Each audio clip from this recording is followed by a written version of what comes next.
7 p.m. show. Sold out.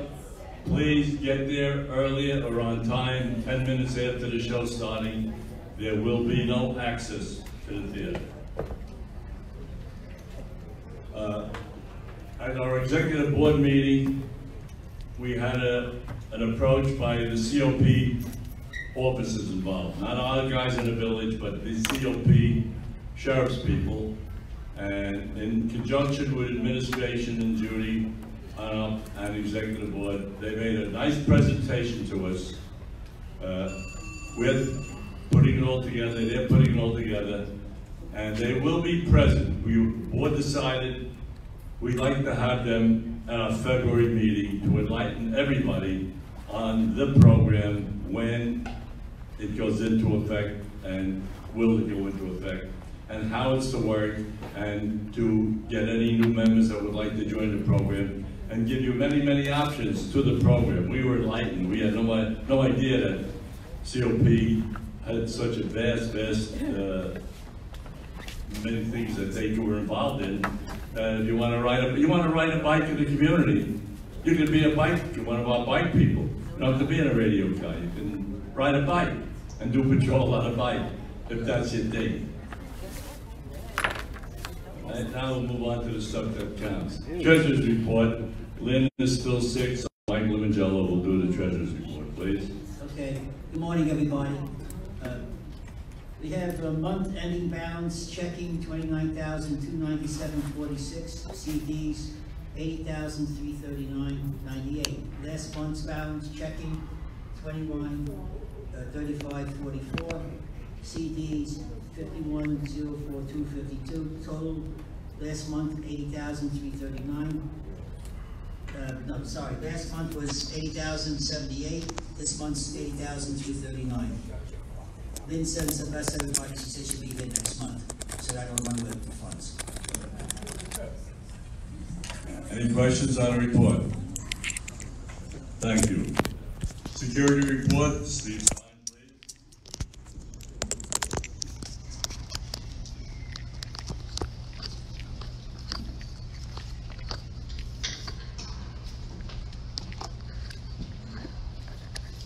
Report for December 2019. The village rovers totaled 3,948 miles. We pre-authorized 4,362 visitors, along with 1,904 food deliveries, and we had 3,362 commercial vehicles come in the village. Reported from the sheriff's office were 2 embezzlement of financial crimes, one in Dorset, one in Preston. There were 10 slip and falls this month, quite a few, and a couple of gate arms hit, and that's it for the month of December, pretty quiet. Questions about the report?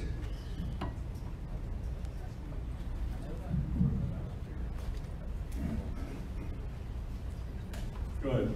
You have any question relative to security for the delegates? You can ask them now too, please. I'd like to know what security does in a situation like this.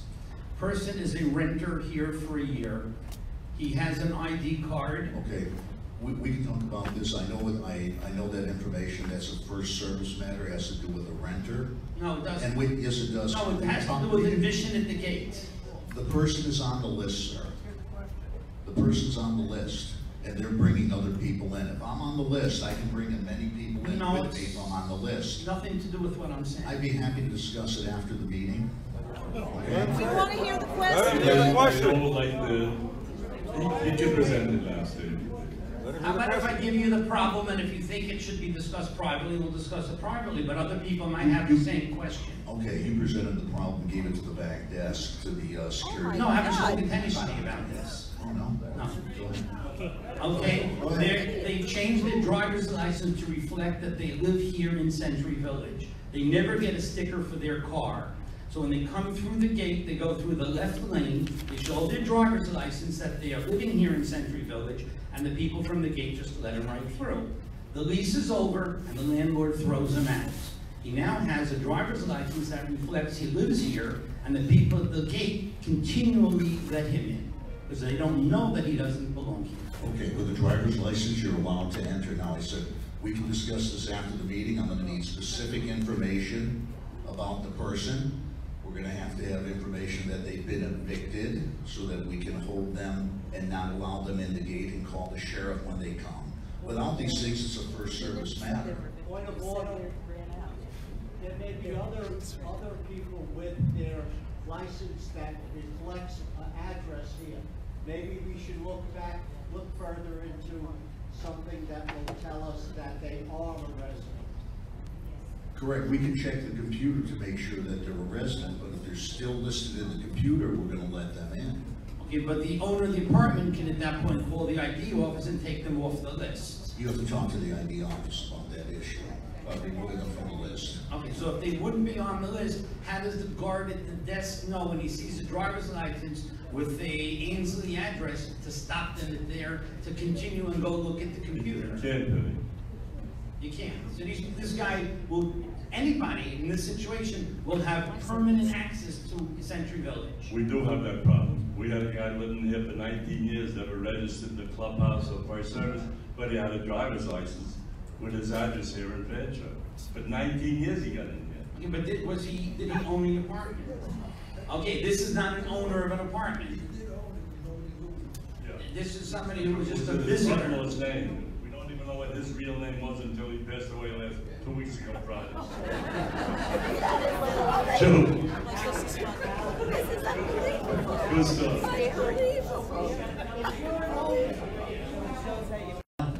The sheriff cannot keep anyone out who has a license that says they live here.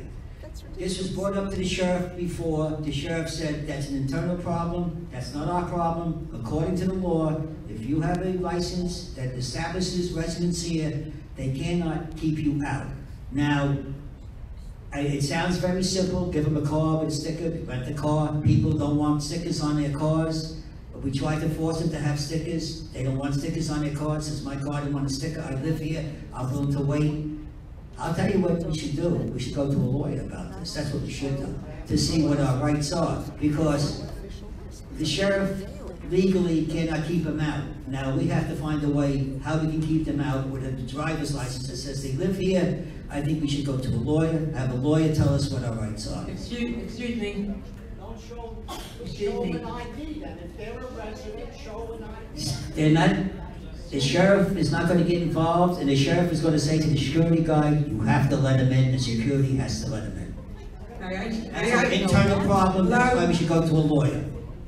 Okay, if you are a seasonal renter, you have to show your ID to get into the gate because you don't have a sticker on your car. You don't have a driver's license saying you live here. Right, they should have to show the ID, not the driver's license, the ID. To make sure that you. Yeah, the person says, I'm not showing you anything, this is my license, I wanna go in there, call the police, the sheriff will come and say to the guard, let him in. But the license is good for 10 years. Doesn't matter, the sheriff cannot get involved. But you should have them show their ID. That's more valid. That's more valid than a driver's license.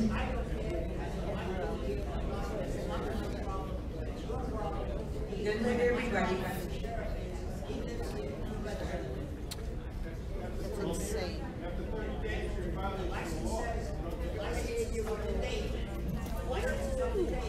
Use the microphone. The problem here is we do not have up-to-date lists of renters and owners. In our own association, I'm in Heights, I'm in David either way. And looking at the owners lists, there's some that have only addresses way out of date. There's no phone numbers, there's no emails on some of them. So, you know, to say this is a small, it's not a small problem, it's a huge problem. That people get away with coming in here who don't belong here. But I just want to say it's endemic to the entire place. And it's not, First Service isn't paid to actually keep. Please let me say this, please, once again. I don't want to say it anymore. I'm sure you understand it. The sheriff sees that license that says that person lives here, he's letting them in. They don't care about what we say, who they say. According to the sheriff, he lives here. The sheriff can't keep him out. So that's why, if you want to make corrections here, I think we should go to an attorney and see what our rights are to keep people out of Century Village. We ask the sheriff to come speak. No, over here. Thank you, Mike, you're absolutely right. It's only the sheriff who has a say here, and as long as they have a license, they can come in and the sheriff will not keep them out. What we really should do, Mike, is go to a lawyer and see how we can get these licenses revoked. I mean, there's a simple way to do it. When arguing here is not going to get us any place, it'll make us all late for lunch. So, what I suggest is we move on and it be turned over to an attorney. And if you have a license with your address here, and you have no rights, how do you rectify it? You go for attorney, you pay attorney's fees, and he says, can't keep them out. So, listening to all the rhetoric coming off the floor, I have 2 residents live in Fanshawe. Harriet will be one and Pearl in another. Undesirable, create problems, hardship, fight, threaten everybody in the building. They are owners. You cannot get an owner thrown out of their apartment. They go to court. They're there 10 times a month, they're locked up, and they're let out the next day to come back and create more hardship and problem. If the courts won't keep them, the hospitals won't keep them, what are we supposed to do here to do it? They have to live with these people, get paper trails, call 911, and still get nothing done. I just want to add that if you do have eviction papers and you do bring it to my office and we have it at the gate and somebody comes in, they have a license, we can call the sheriff and I can show him the document. The sheriff will look at the license, goes, your license is beyond 30 days. The sheriff will confiscate his license, but I need proof positive from the court to give to the officer. Otherwise, as Mike said, we have to let them in. The sheriff will say, I don't care what's in your computer, let him in. It's on his license, period.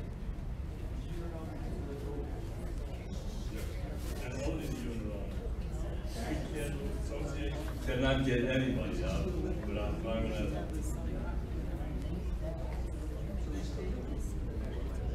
He is still living in the apartment.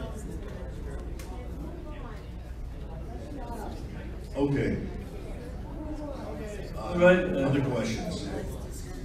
Quickly, Florida state law says within 30 days of a change of address, it must be on your license. I say, the first time this happens in every case, we report it to Florida State DMV, and they send a notice to this guy's old address, he must change that license. So we can require them to update within 30 days. We can't do anything sooner, but we can require them to update. But he's still living there. How are you gonna, what do you do if he's still living there? Well, that's what this all is about. Let him in. That's what this whole discussion was about. You can't keep him out. But he does live here. He does live here. He's living in that apartment. Of course. He hasn't been evicted yet. Hasn't been evicted yet. Go ahead, John. Good morning. I'm Charlie Rosenfeld from Preston. I just want to say that I noticed a situation last week. I was leaving the clubhouse and I was parked on the north side of the parking lot, and I was walking over there and I had to make the cross at the crosswalk, and there was an elderly woman in front of me, about 10 feet in front of me, and she walked across the street without looking, okay, and then there was a car, somebody dropped somebody off at the clubhouse, and they sped through, almost hit this lady. I had to holler at her. I was about 10 feet away. I had to scream at her to wait and not to walk because she wasn't looking either. So you have a situation, I've seen this happen before because I saw it happen on the show a couple of years ago with my wife. And where people drop somebody off, they just hit the accelerator and they go. And they speed, okay? And it's very dangerous and you're waiting for something to happen. Something has to be done about that. I know on show nights They have a lot more security out there. I understand that with the flashlights and everything. But on regular nights, you don't have that. So what can we do about that? That's up to the individual driver. I can't stop somebody from stepping on the accelerator and speeding away like a maniac. Not until they kill somebody? We have one guy out Charlie, there. how do you expect to stop them? I don't know, maybe some sign or some. Signs help, yeah, signs Well, help, yeah. it's better than nothing. Sign. Better than nothing. Can't see the person, but they're gonna see the sign. Steve gets off Mansfield, see something, say something, or you got a phone, write down a license plate number. That's the bottom line. Don't sit there and watch. You have a phone, take down a license plate. Simple.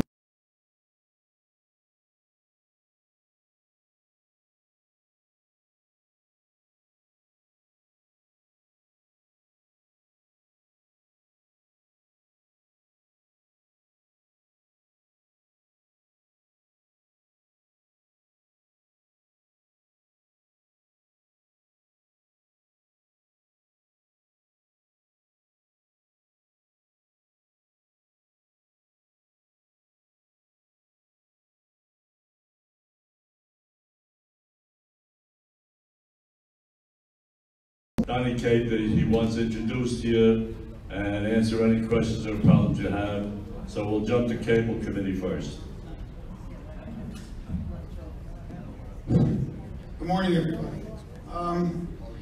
everybody. Everybody should know that every Monday, for me to come up here and make reports, there's really nothing to report. Gabe has been here for over a year. He works every Monday morning and Wednesday afternoon in room C. Where I've had fractured, I call it fractured TV, on both live TV and recorded TV. What's the best way to... Did you go up to see them? No. That's what you have to do. And then he'll send out what accordingly is wrong. He'll send out the proper person or an MDU or somebody somewhere. You probably have a wire somewhere, or one of the clips, one of the silver clips isn't right. But that's got to be done. You got to make an appointment, and the appointments are made on Monday and Wednesday afternoons. What is the advantage of doing that rather than just calling Comcast myself? Because he can make a work order out from his desk, and you avoid going through all the people. That's up to you. It's your choice. Thank you.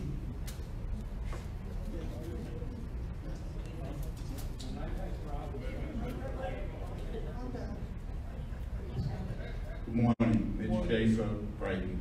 When I've had some problems with what this young lady's explaining about pixelation, sometimes I call up Comcast and they do a system refresh while you're there. You don't have to go anywhere, you don't have to do anything. If you have the app on your phone, if you have a smartphone and you have the app, you can make a system refresh right from the app yourself. If it doesn't clear it up, then you can call Comcast, they do a system refresh. At the bottom line, I had to do that twice on one particular box, and they finally said to me, you're going to have the box changed. But 99% of the time, they'll do a system refresh over the phone, and they take care of it.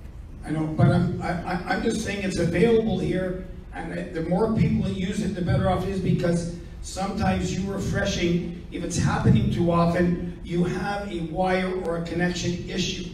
And I would much rather they come, it's all guaranteed. So if you need new wires, let them come and change your wires. Need new clips, need new box, whatever it is, they can.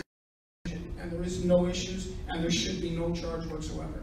And that's why he's here the 2 days a week until the contract is over, which is, I believe, Stanley, I think it's 3 or 4 more years, 3 more years, eh? 3 more years.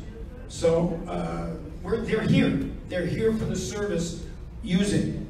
You know, use it. Don't be afraid to use it. They come out, you know, and there should be no issues. Is that it for him? Okay. That after. Thank you. You can. Thank you very much. So everybody, that's Gabe. I'd asked Mr. Weinstein if I could say something about Cobrua, and he gave me permission. I'll come and answer you after. And I asked if I could do this. And as everybody knows, I live in Montreal, Quebec, And I'm in charge of the cable thing, and for 2 years, I'm the one that everything comes through. If there's an issue, to try and resolve the issues. Okay, I don't live here 9 months, I live here 6 months. We're only allowed to be here 182 days, that's the law in Canada for the health. I find it very strange that I'm not allowed to be a member of Cobrua, because I don't live here 9 months.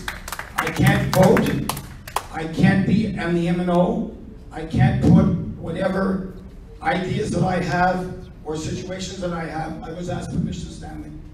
So I just want to put out there to all you people in Cobrua, maybe it's time you allow other people who have knowledge to be able to come up and be able to be part of it more, because the more we have, the better it is. The more ideas you have. It's 2020. You know, a lot of stuff is done over the internet, by computer, you know, so it's just, I wanted to say it, and I thank you, Al, but I think it's time. I mean, if I can run a $55 million contract from Montreal, Quebec, and I'm not here 9 months, I'm sure some of the other people here that aren't here as much can also give a lending hand of their information, whatever business experience they have. Thank you all for allowing me to say that. You both brought up prior, and we did give it to our Rules Committee to see, because remember, this is done by, I believe, a court order. That's what these rules are laid down. And we gave but if I can be a president, a bylaws committee to look into this. Am I right, guys? Did we give it to the bylaws committee? This is not a bylaw, excuse me, Mr. President. Bylaws do not control M&O. I don't know about Cobrua. M&O is... You didn't say nothing about M&O. I know. You said to be a delegate. Why? We're not talking about M&O. Number one, I no disrespect to Donnie. He should not have said it now. He should have said it on the new business. I asked Al. Doesn't matter. The president can't have you do this new business. Terrible. But I did. Donnie, But I did. know your feelings. And I know how you feel about M&O. You brought it up at the president's meeting. That's why I'm saying M&O is a court order. Just remember that. May I suggest, Ross Rothman from Yarmouth, may I suggest that we recommend that the bylaws committee look into the changing the bylaws to change the residency requirement. Period. Thank you. I believe we did bring that up, and I believe that is in the process. Thank you. All right, election committee, Merrill.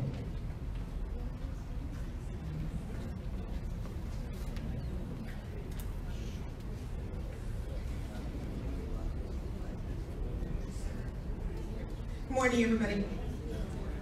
Okay, all positions are open for Cobrua.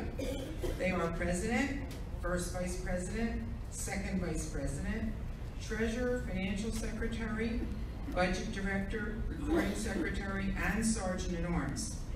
And there are 4 positions open for the M&O committee. Anyone intending to run must be nominated from the floor at the February meeting. Anyone intending to make a statement to appear in the March Cobrua Reporter for any of the open positions must email it to the Cobrua Reporter at any time from now until February 11th, every month. Handwritten statements, faxes, or scans will not be accepted. No statement will be accepted after February 11th. The statement cannot exceed 300 words, okay? The election slate for 2020. The Cobrua candidates and positions are sought as follows. Alan Weinstein, President. David Merzon, First Vice President. Charlie Rosenfeld, Second Vice President. Raise your hands so people know who they are. What's that? Am I allowed to have them raise their hands so people know who they are? No, just announce their names. Okay.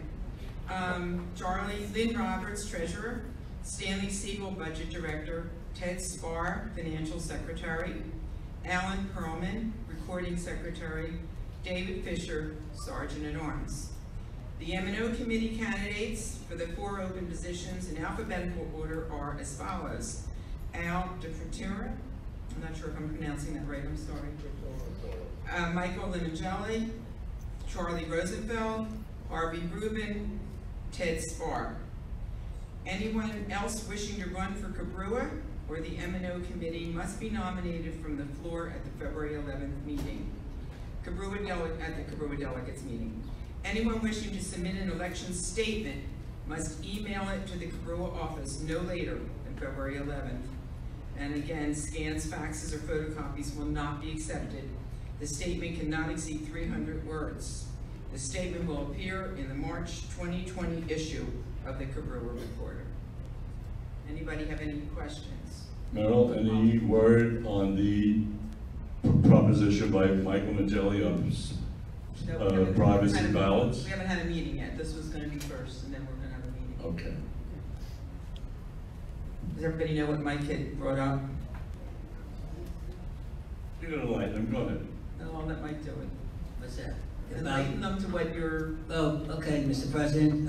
I had suggested, and I think it's very important, that we vote privately. We have a place put in the back of the building here, the room here, that when you want to vote, you don't have to fill out your ballot here at the seat where everybody can see you. I think everyone's entitled to a private ballot, and you will receive your ballot and fill it out there and cast it there. We're going to discuss that at the meeting. Because I feel that too many people see how you vote, and I think it's fair. If you vote in any other election, it's private. It should be private here.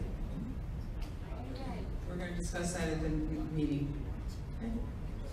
Thank you.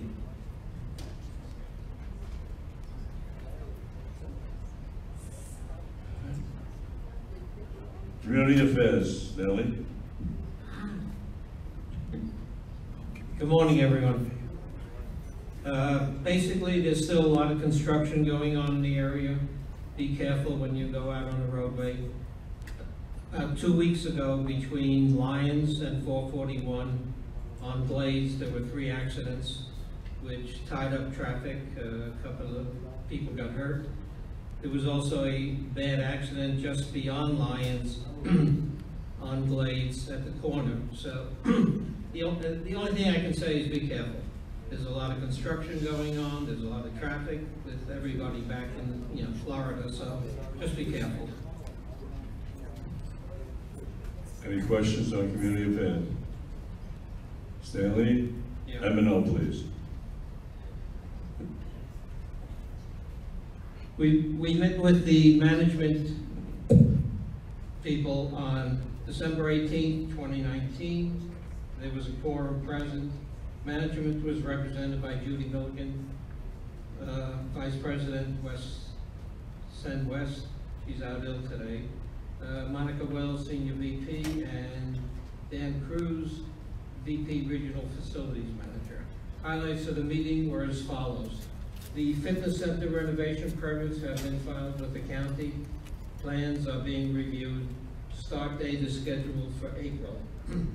Billiard room will be set up in room B. They'll have about 70% of that room.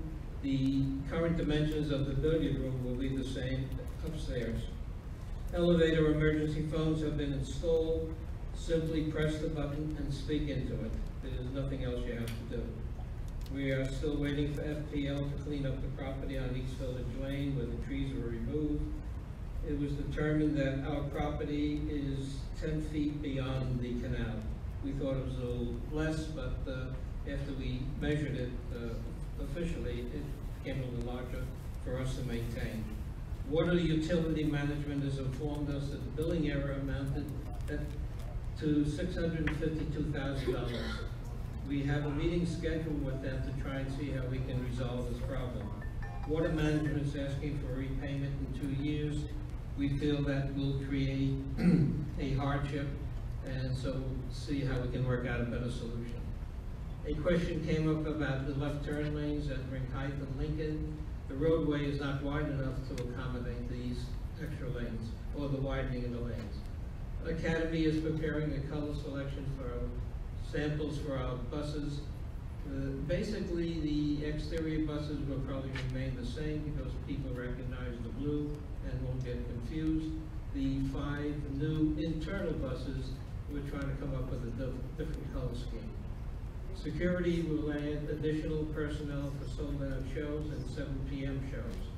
Security will be reviewing safety procedures in the event of fire, including better training and guiding residents out of the theater and the clubhouse. Lighting will be increased in the rear of the clubhouse. Collections for November from delinquent accounts totaled $58,700. The meeting with FCC, those are the rubbish removal haulers, will be rescheduled. They were originally supposed to be here at the beginning of the month, but people were on vacation and of course a holiday, so we have to redo it. There was a slide on Channel 63 informing residents to respect people using a white cane while crossing the roads. And finally, there's been an increase in residents calling the automatic system number rather than calling the gates to have people enter. Any questions?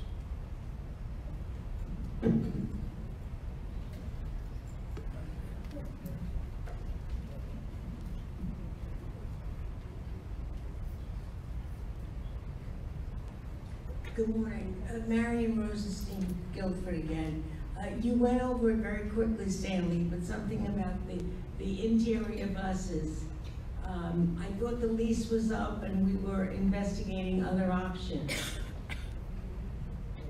We renewed the contract for 10 years. We mentioned that at a previous meeting. We explored various aspects. We went to Palm Tran, we went to Pinellas, and we also contacted the electric bus company, Proteris, I think I got the name right. The decision was to continue with Academy on a 10-year proposal with at the end of the 8th year to review to see if we want to switch over to electric buses. But is the layout of the bus going to be identical to what it is now in terms of the interior construction? On the 5 new buses for the internal buses, we made some modifications as to seating on the upper level. It was very tight, so we removed some seats, and it'll be more room, more leg room, and more room to move around. Maybe because of my vision problem, I do miss some of the news. But I thought there was going to be some kind of a committee of bus users to put their input in. Was that at all, that happened? Whatever comments came to management via suggestions at the front desk, we took into consideration when we reviewed the contract and determined what we were going to do.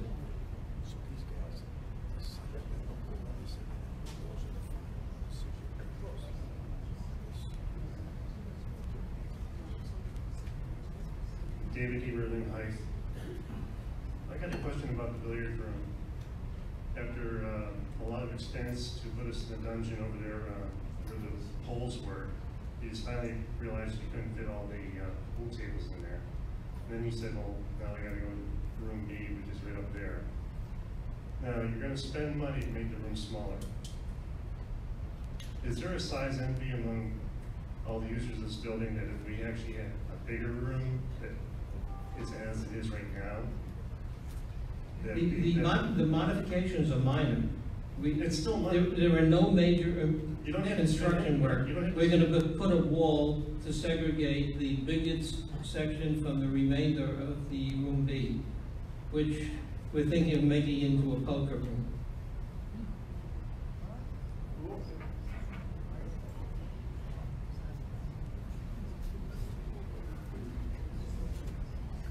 Elise from Van D. Getting back to the bus situation, I thought we were not going to use those big buses because they're empty the majority of the time, and the fumes that they're giving off, I thought they were reevaluating that. The external buses are currently will be the same size as we have today. The internal buses are slightly smaller. The fact that there's no ridership is another issue. So we're not going to decrease the amount of buses. We're going to keep them going empty. We've cut down on the schedule, and there's a savings in what the cost will be. But this, and what we've done is increase the bus time from was it 5 to 8 to 11 o'clock. From 5 o'clock to 11 o'clock, the buses run every half hour now. This is to accommodate people at the movies and also at the shows.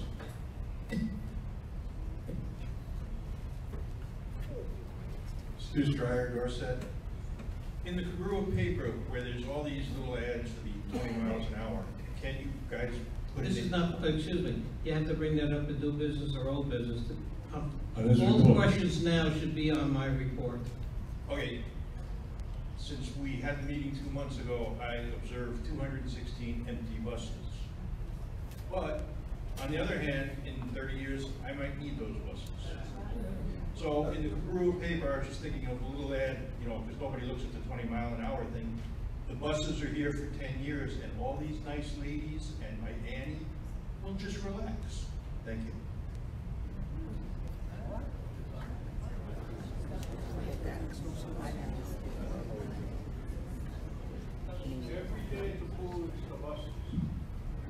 Ernie Blowing, Yarmouth. Why do we have an upper level? Most buses you go into have one level. It seems like it's, you know, why do we have that strange setup? The way the buses are constructed, the motors or the engines or whatever you call it are in the rear. Therefore, the back section is elevated.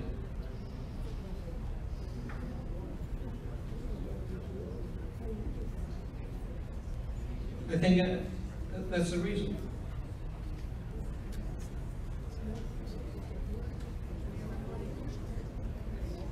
Any other questions on the M&O report?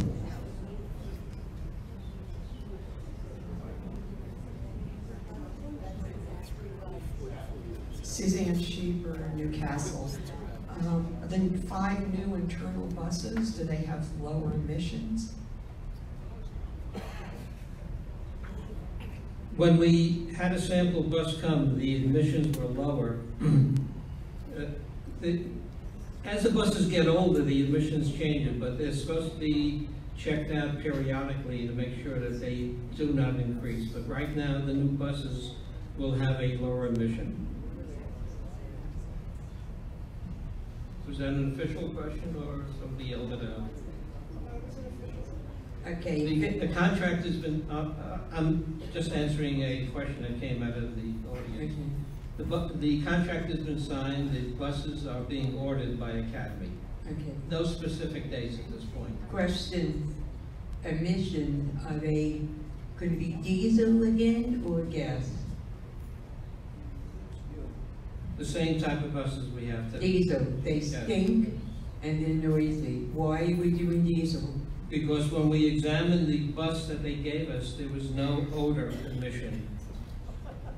And this is what Palm Tran basically uses. Diesel is more expensive. Why diesel? This is what the manufacturer is giving to the company. We are leasing the buses.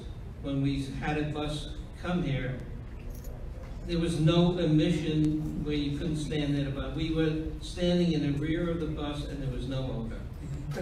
Go wait, give 2 years and sit at the pool and wait till the bus goes by between the smell and the noise. Stanley, why are we doing diesel? It's so expensive. Couldn't find a bus that runs on gas? Do you know any? I don't know any buses that run on gas. They all run on diesel to drive. They have to have the power to drive the weight, the people. I don't know any buses that go on gas. Going on electric. Alan, can I say Different something? ballgame. Electric's a different ballgame. Gail, emission standards have changed over the years since we had these old buses. These buses are old. We are going by the strictest rules in the United States. That is the rules set by the state of California. These buses meet the requirements of the state of California. That's the best we could do. We had them come here, they sampled it. We had experts come here, we talked to the county about it. We've covered all bases. Trust me, this is the lowest, that sounds familiar. This is the lowest emissions that anyone can get on any bus at this time. Sheila Shapiro, hi. I've heard complaints over the years about the air conditioning. Is there going to be air conditioning that can be controlled? Yes, these buses you can control it. Currently, it's either on or off, and there'll be an adjustment in the new buses. So you can And also bring the sweater just in case. Any other questions on the M&O report? Thank you, Stanley. Hello. All right, we'll go to old business from the delegates first. What? Oblivious question. Question. When is the... Later on, sir. Nobody speaks outside the group here. What happened before with Comcast was a mistake. You got a good welfare 2 minutes at the end of the meeting, sir. Delegates, old business.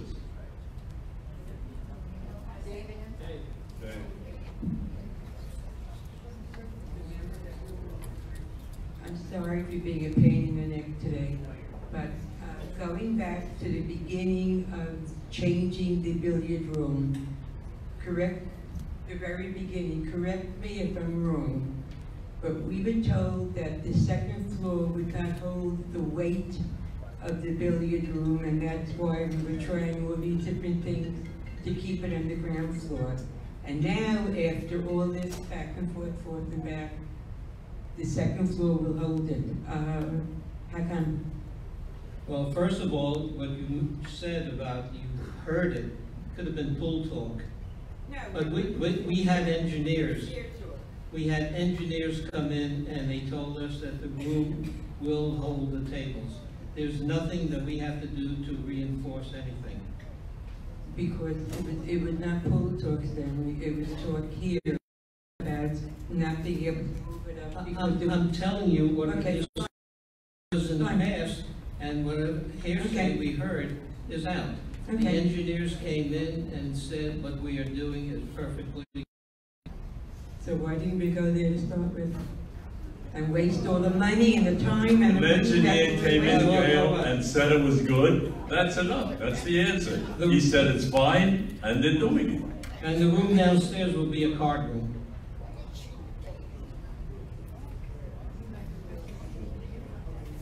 Any other old business from the board? No? What about my board? Nothing? All right, let's move on to new business. Any new business from the delegates?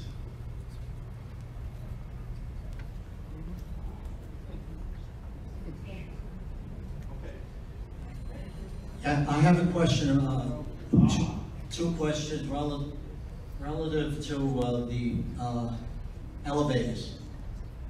I had a woman got stuck in an elevator in one of my buildings, and there were two issues that made her rescue delayed. One, we called the elevator company to come out and service the elevator, and they delayed it by saying to my director that they needed my approval for overtime. I would like the elevator committee to talk to Oracle and instill in them that they should not be telling my directors that they got to get approval for overtime. Second issue that delayed the woman from being rescued was she did not know that there was a button at the bottom close to the floor, no more than 18 inches from the floor or 20 inches from the floor, to press to get help. Please put in a sign that indicates at eye level that there is a emergency phone on the floor or close to it that they can ring to get help when they're stuck. Thank you. Something good. Any other new business from the delegates?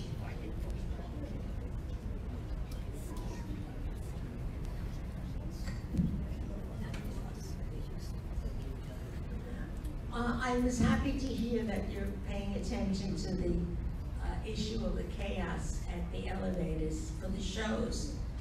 And I have a question or a suggestion.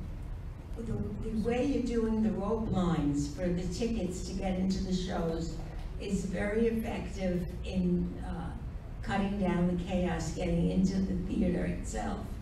However, two issues come up.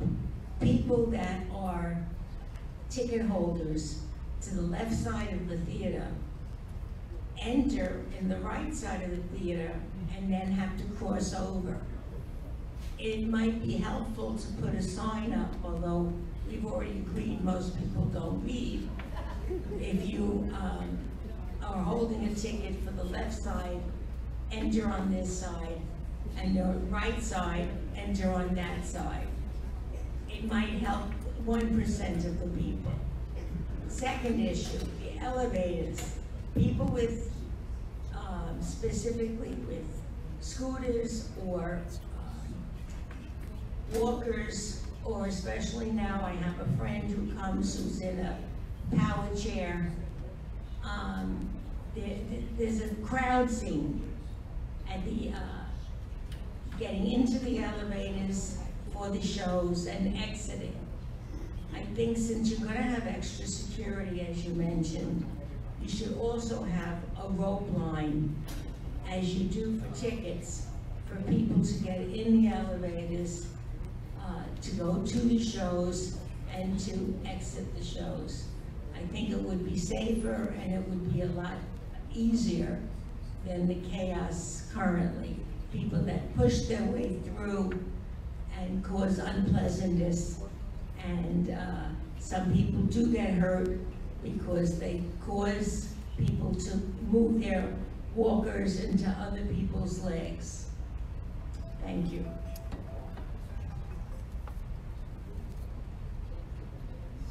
Any other new business? All right, good and welfare for the delegates first. I have two things I want to bring up. First of all, excuse me, I'm getting a little cold too. As we all know, there's a lot of anti-Semitism going around. Residents have come up to me, they're very concerned about it. So as a result of this, I have contacted Sheriff Bradshaw and Captain Moss, our local commander. They have a unit that deals with this, and I will make arrangements for them to come down here and speak to us. I'm also going to contact both rabbis. I've spoken to the rabbi from Torah Or.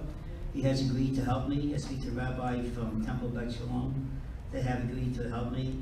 We also going to talk to the men's club and the sisterhood. I'm going to talk to them to help me in this. I think it's very important that we have something like this, that we have the sheriff's office come down here, speak to us, not at a meeting, on a special day. And I think with the assistance of all of those people, that we can really go into this and see what we can do. Because the New Jersey thing, a lot of us are from the Northeast, kind of hit close to home, and they want to talk about this. So I'm going to set that up. And also, the second thing is to the presidents. We have a lot of things that were brought up here at this meeting that concern presidents, that should be discussed at a president's meeting. Please come to the president's meeting. We have a lot of important things to discuss. Thank you, Al.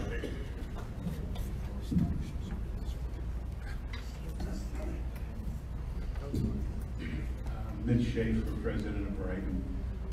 With regards to that comment, I would like to point out that just a couple of weeks ago, in one of my buildings, there was a terrible sign of hatred that was scratched into the aluminum panel in the elevator. We had the sheriff's office called, they came, we filed a report, a hate crime report. We were here for a couple of hours going over it. The symbol is going to be buffed out and removed, but it just goes to show we have many amenities here in Century Village that everybody enjoys, but we must remember the underbelly of the world can come into Century Village. And the old adage, if you see something, say something, don't be afraid.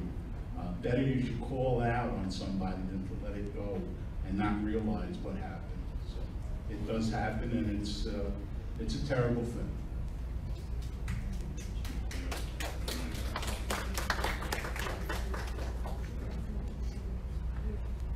Any other good welfare for the delegates? Are all residents, please? Oh wait, we have somebody marrying again? They're marrying again.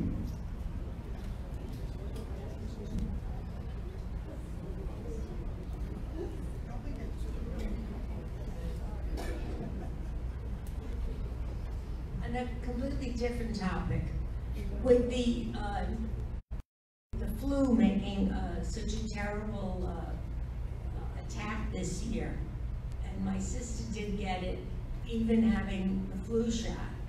I was thinking it might be worthwhile to put a small sign by the elevator buttons.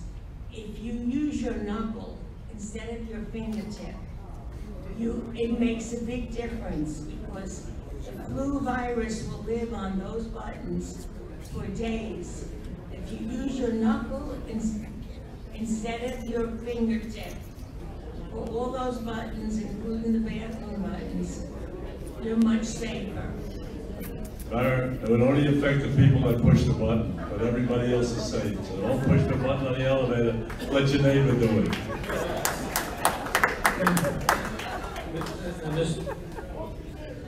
Mr. President,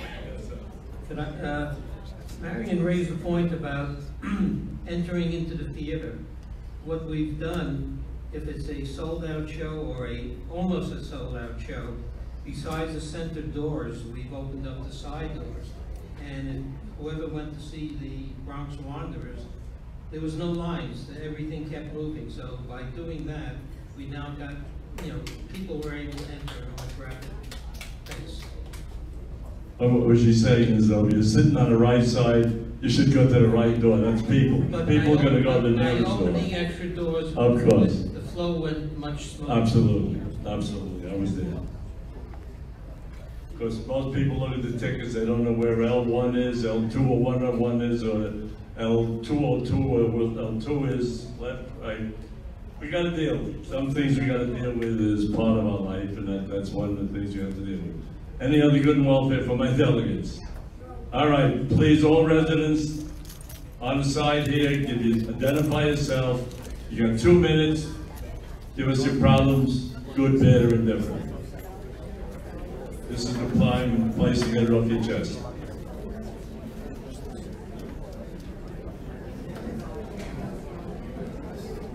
Larry Kranko of Exeter. Please, come on now, give the respect. I live on the first floor, and outside my patio there's a log with a stake sticking up, which if someone falls on, they could be killed. Also, there's dead grass and some dead bushes. I called on first service, and 3 times I emailed them, they do nothing. What can I do from now on? Larry, that's got to do with your association. And then, thank you. Joe will take care. Dr. John Garzanini, Fanshawe Association. Today we live in a computer age. Everybody probably has one of these in their pockets, a little computer. Well, many do. I'd like to see us be able to use these devices to collect opinions or survey Century Village residents on their concerns. I'd like it to be routinely used as an input to the board. I'd like to see a survey corner with the results of surveys in the Cobrua Reporter. I'll give you an example. I came to an earlier meeting suggesting that we should be evaluating putting electric charging stations at the clubhouse. Me individually raising this, we really don't know whether this is a broad shared concern or not in the Century Village, right? But if we had survey data to collect people's opinions, then we would be able to do a better job of addressing broad health concerns to the board.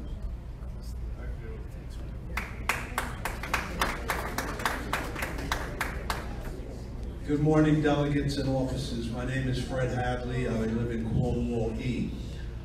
I am an environmentalist, and everybody else in this room should be an environmentalist because we're all concerned with longevity and living longer. On the environmental front, on the good and welfare, there's good news and then there's bad news. The good news is I've recently observed signs placed around the satellite pools that say no smoking or vaping within 25 feet. And I think that's a great improvement in the environment. Because what good is standing right outside the fence with a cigarette when the wind blows it right over the pool where people are doing aerobics or swimming? So I want to commend management, and if anybody gave input, I know President Weinstein had a big problem in Fanshawe. So if you had anything to do with it, Al, great job, and I appreciate that. On the bad news front, the buses. All right, I understand why economically we don't want to make that giant step into electric buses because of charging stations and what do we do if there's a loss of power and then we need backup generators. I get that. But why do we have to tolerate this idling of the buses in front of the clubhouse? This is unconscionable.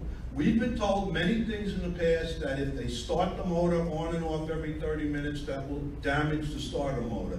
This is not true. This is a false statement. We were told that buses, going back to World War II, if we shut off a diesel motor, it might not start. This is no longer true. We had a policy put in place that's where the buses would shut off their motor until 5 minutes before departure time. Then another policy was put in place where the buses would drive around to alongside Lyons Road or Clubhouse Drive, and then they would stand over there. That has been eliminated. We are now back to square one, where the buses are just spewing out fumes right next to the overhang, and if the wind is blowing that way, it's impossible to enter or exit the clubhouse without breathing in carcinogenic fumes.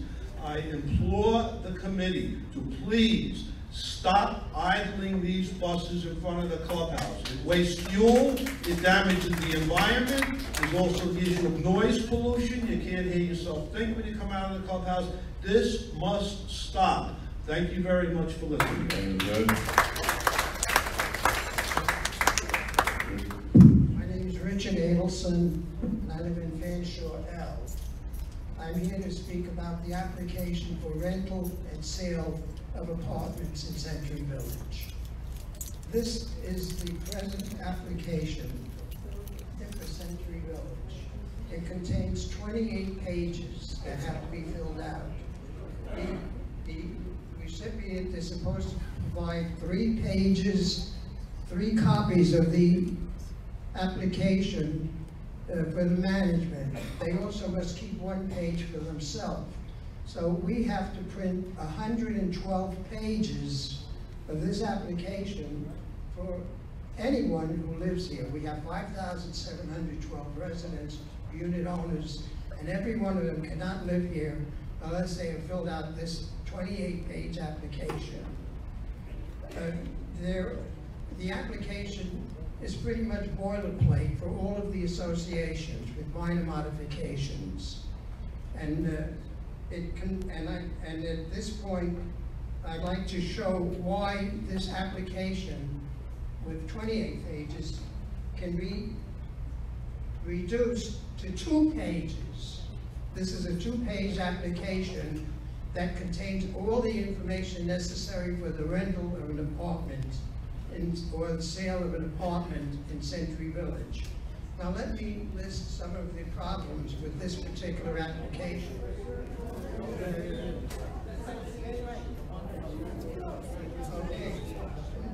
It's a problem throughout the village, but it has been, we've taken a copy, we've given it to First Service, they tried to modify it.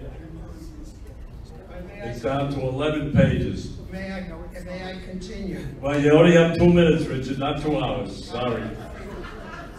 All right, the first thing is, on this particular application, it lists Bonnie Burden, residential advisor. Excuse me, Al. Richard, time is up. Burden has not been a good person. This is an association problem. It can't be settled here, so if it can't be settled here. Yeah, it can't be settled here. This should be brought to his association. But it was brought, it has been brought, it's been brought to First Service, and it's down to 11 pages. Can't do more than that. I have brought this to the association for 2.5 years. Thank you, Richard. And there have been no responses, no Thank you, Richard. positive responses. Thank you. Thank you. Richard, your time is up, please. Don't make me call security. 2 minutes. You're over 2 minutes. Next person, please. Go to First Service and bring it to them again, because they're the ones that have to make the modifications. There's nothing. They Richard, time is up, Richard, thank you. Next resident. Yeah, Ron. My name is Stan Cisak. I'm with Guilford A. I noticed in this room here, there are currently 4 fire extinguishers in each particular section of the room. And my notion here is the idea of defibrillators and the need for more of them. We have currently 1 in the main lobby, and I'm told by one of my pickleball colleagues that there are 2 upstairs, and that's the extent of it. Absolutely not. There's one in the fitness room too. There's one in the health room. Absolutely. Okay. Been there. My question then is, we should have these necessary instruments in all of our swimming pool areas. And so are you a qualified operator to operate it? Well, that's not the issue. That is the issue. That's not the issue. It is. It's a liability issue. Yes, it is an issue.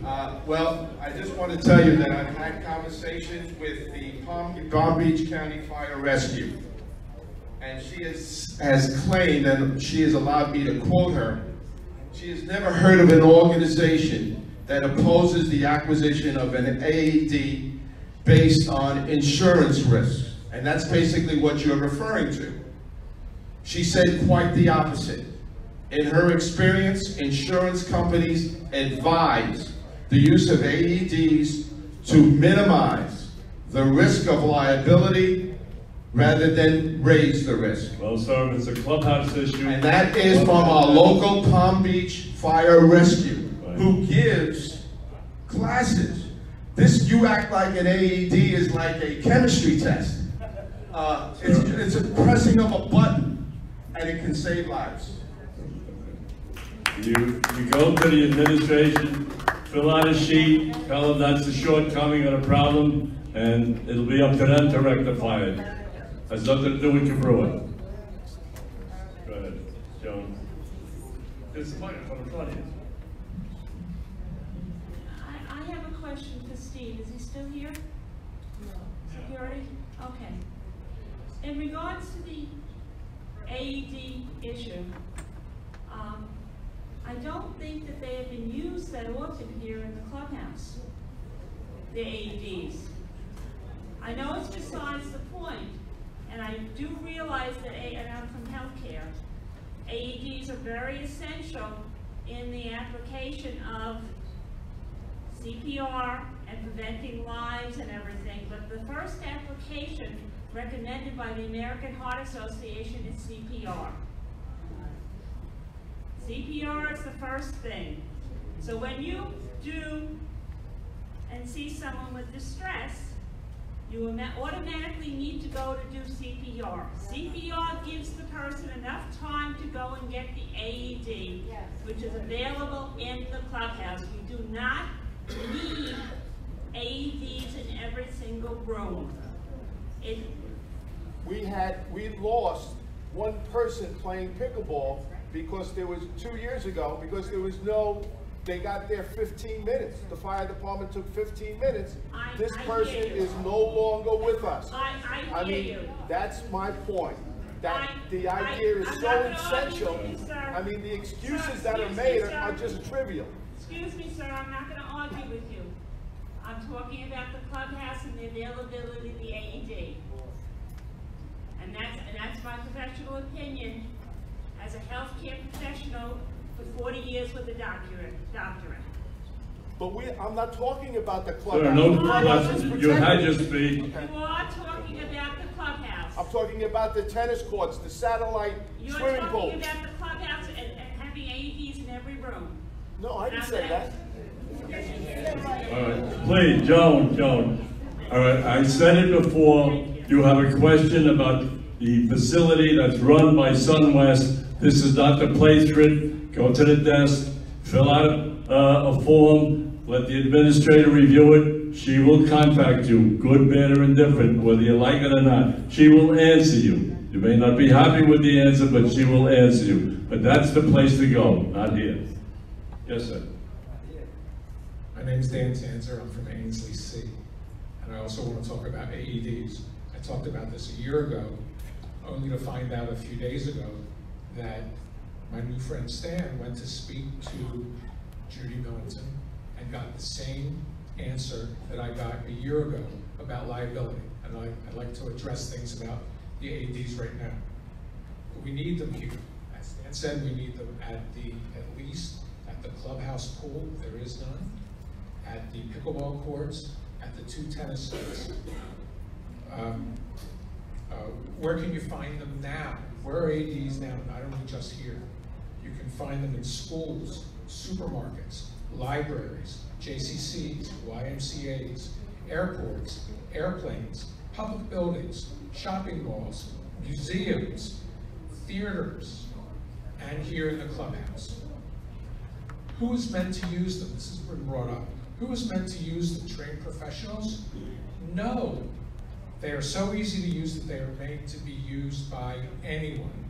The American Medical Association, in their policy statement of 18, recommends to manufacturers that they take the statement off that used to be on them that said only to be used by trained professionals.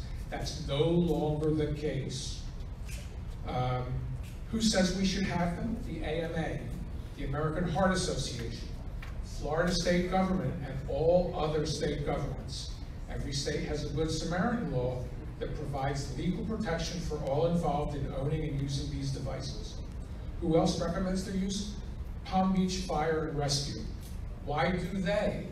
Among other reasons is they know that they can't reach a victim in time. There are only a few precious minutes after an attack before the victim will die. May I have attention, please? And not have one meeting, please? The way this works is an AED is not. All right, sir. Thank you. Users. I'll tell you what I told you the last gentleman. Go to the office, fill out a sheet of paper. Well, that's the only answer we got. They're the administrator. She's the administrator. She runs. Oh, sir, you have your time. They don't want to be here all day. You made your point. We heard it. Very well done. Thank you. And I have to correct 2 points. An AED, no, seriously. When an AED is effective, when you have a shockable rhythm, 90% effective, so you have to include that. A DNR is only effective, a DNR in your do not resuscitate is only legal when it's signed by an MD as a community DNR. You cannot write a DNR in your, no, don't laugh at me. Don't laugh at me. A community DNR is only effective when you write in your will and testaments, only when it's signed by an MD as a community DNR. So I'm correcting that also in your statement. Thank you, sir. Barbara Titlebaum, Fanshawe F. I have a suggestion. If Cobrua decides at the committee meeting that they want to change the amounts of time you have to be here to be a delegate, perhaps you could include Skype or WhatsApp as a requirement so that they can be here that way. Thank you. David Levy, Yarmouth. We seem to be stuck on health issues. I just wanted to remind everybody we're in the midst of the flu season, and taking the flu shot is not a guarantee that you won't get it. I would ask and implore everybody, there are people here in the village with immune system problems. If you have a problem, use a mask. They're very easily accessible. So that people, and don't crowd into an elevator, even with your mask. Use some common sense. But I implore everybody, if you don't feel well, even though you got tickets for a show, don't go. You can certainly unload your ticket or have somebody there. You don't want to come by and create a problem for other people. I would also like to see many more stations of Purell and washing, so that the simplest items of just washing your hands. I mean, we've heard it 1,000 times. and I've learned the hard way, it does make sense. Handshakes have become fist bumps. There's a reason for that. Germs do not travel from a fist bump. They do from a handshake. So please, we're getting into the season. We're there already. Please think about not just yourself, but about everybody else. Use a mask if you need one or if you have a compromised immune system and you're going into a crowd where you don't know who has what. And let's have some more sanitizing stations throughout the clubhouse. Thank you, sir. Same way. Sir, when you go to the office, fill out a sheet, a recommendation sheet, and tell the administrator what you think we should do. That's what you do it. They're in the gym, you got them all on a gym on every wall, so if you want to come into the gym and do your hands, it's all right too. Hello, Robert Adler, Guilford A. Over a year ago, I discussed about the clubhouse courts having pickleball lines. And they said, well, they're going to look into it, and nothing has changed. I'm just curious, has anybody seen anybody play pickleball on the clubhouse courts? Anybody? Not a single person. And I've asked other people that, and nobody else has said that. Even the pickleball players say those courts are not good for pickleball. So I don't see the logic in this, and maybe somebody could explain that to me. And, you know, I must be thick. What we're doing is we're allowing the pickleball to be this year. We're monitoring how it's being used, and then we'll make a decision. That's what you said over a year ago. Because there are people who have guests come in at night that may want to play pickleball. So until we know for sure the usage of the court, we will make a decision at the end of this year. Last thing, have you seen anybody at night playing? Have you seen anybody? Has anybody seen anybody playing here at night, guests or otherwise? No. They're entitled to have the opportunity to play. You don't take an opportunity away from guests or residents. They do play shuffleboard at night. Thank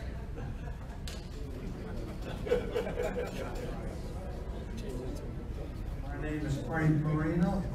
I live over in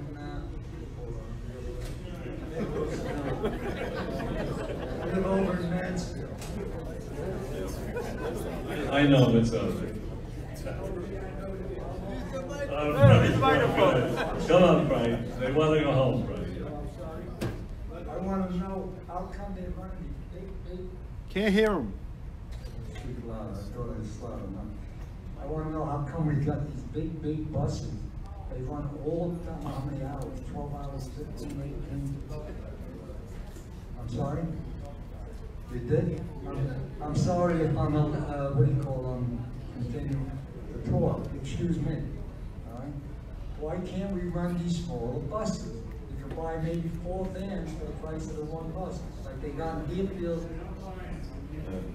The lease will be cheaper. You don't buy them, I'm sure the lease will be cheaper. Right, one very fast answer. We have to have availability for people that are handicapped to get on and off the buses. They must be able to kneel to the ground, and they don't make them other than... Excuse me, Al, I understand that very well about the access. They got these little buses go pick up the people that drive in. What is that? A company that goes around, Pop Train. They got what you're saying? On a little buses like you got on your big buses. Same thing, you buy 4 of them. 4 of them maybe 3 or 4, I don't buy them. I don't know the price today. For the 1 bus. The reason these buses, they're not cheap, I'm sure. You know? And if somebody wants a... They don't make buses like that kneel down, except for these buses. If they don't go down for wheels, what does a kneel they're down? worthless. Excuse me, the van is worthless? You don't know the vans they have today. You gotta get up. Frank, no discussion, Frank. It's an issue was brought up, and the nose aware of it. Well, I'm going to David be in leaving soon, negotiation. it don't really matter to me. Right. I got stage 4 cancer, so All right. I'm just trying to help my good friends. All right, Frank. Thank you, Frank. It's not good something. All right, anybody want to make a motion to join the meeting? All in favor? All right, thank you all. I'll see you all February, another very important meeting. And hopefully COP will be